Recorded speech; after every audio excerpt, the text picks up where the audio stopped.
Now, I like to think that when I go out and do a landscape photography shoot, I've got all my bases covered, I'm well planned, and I come back with the results I expected. But the problem is I often suffer from rigid thinking. Now, what I mean by this is that I have a plan in my mind, I have a goal, and I achieve that normally by sticking to that plan. But my flexibility is somewhat questionable in some cases, as on the following trip I'm going to talk you through now. So I set off on what was a very murky, dark start to the morning. And I was actually too early arriving at my location. I could see straight away as well that the cloud was low. It was covering the mountaintops, the mountains I expected to go to the top of and get wonderful views. And I knew this as I climbed, and I was actually very disheartened. I was feeling very tired and weary. I really plodded up this first mountain. Probably the worst time I've ever been up there, because I don't think my heart was actually in it. I knew deep down that I was going to hit cloud about halfway up and be stuck in it. I mean, I tried to summon enthusiasm and tell myself it would clear, maybe the sun would come through, it would blow away, but I really wasn't feeling it. Now, when you lose enthusiasm on a landscape photography trip or any photography trip, it's very difficult then to sort of pick yourself out of that and dig yourself up from that depth of despair. Now, I took a few photographs in the mist, and I sort of quite like them, but I have many photographs like this from other trips which I prefer to these. These are sort of more in desperation than inspiration. And I sort of worked my way along a narrow ridge again, hoping the cloud will clear. It's actually clear down to the bottom there, but as I look up to the tops, they're all in cloud. And yes, they do make dramatic shots, but as I've said before, that wasn't what I was after today. I was after the beautiful long views into the valleys and the distant hills and the mountains of Snowdonia. But I pressed on, and I took more of the same, and yet more of the same, and still didn't feel inspired. I was struggling with the cold, and it was damp up there. And really I was saying to myself, why did I come out today? Why did I come out? But the problem is not that I came out on this day, it's that I came out to the wrong location.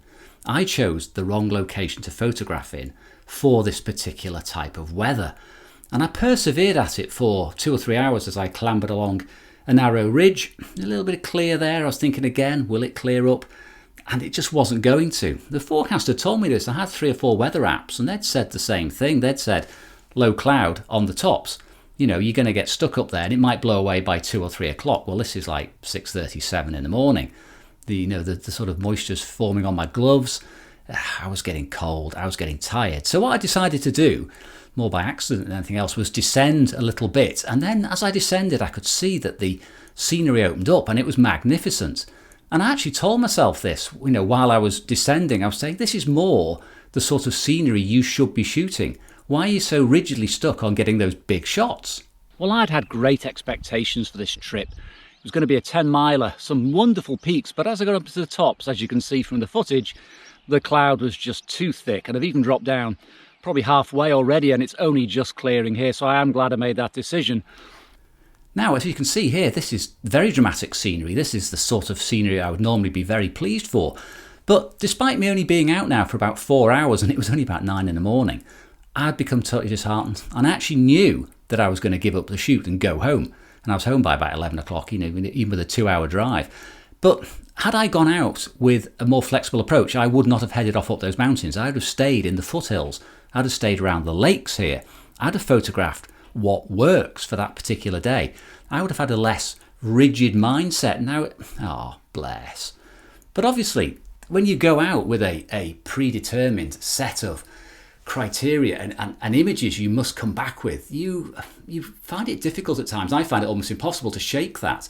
Now, what I've done since this trip is to have alternatives in mind as I go out. So I look at the forecast the night before on my 3 or 4 weather applications. I work out what is likely to work and what might work. And at a location, I'll have 2 sets of images I can shoot, or 2 particular walks. One might be a lowland walk, one might be a mountain walk. And this worked out in a future video, which I'm going to show you in a few weeks' time, where I arrived and actually turned out it was worth going up the mountain. That decision was borne out by the results. I had an excellent day, got some excellent shots. But this, if anything, I must learn from this important lesson. It was a failed trip. I didn't enjoy the photos, and I was very cold and tired and miserable. But it has led me to the inevitable conclusion that I am too rigid in my thinking, I'm too fixed in my ideas of what I'm going to shoot, what I'm going to get when I get there. And I need to break out of that. I need to be a bit more spontaneous. I need to say, hey, look, these foothills look great. These lakes look fantastic. The mountain tops covered in cloud look great from down here, but not from up there. So why are you going to climb up there? You're not going to see anything. It's a waste of time. So I think from failure comes success. And throughout my life, all the things I've ever learned, which have been worthwhile, have come from failure. When things go right, you don't learn anything. You just tend to think, wow, I'm great. I'm a fantastic landscape photographer, or I got that particular job because I'm the best. It's only when you get knocked back from that job, or you have a rubbish trip and come back with no decent images, that you ponder, you think about things and you improve. Which is why it's important to go out as often as possible and to make as many images as possible, because no trip is a wasted trip. And these trips where things don't go according to plan are possibly the best and the most useful for you. So I hope you enjoyed this short video and my failure in the hills.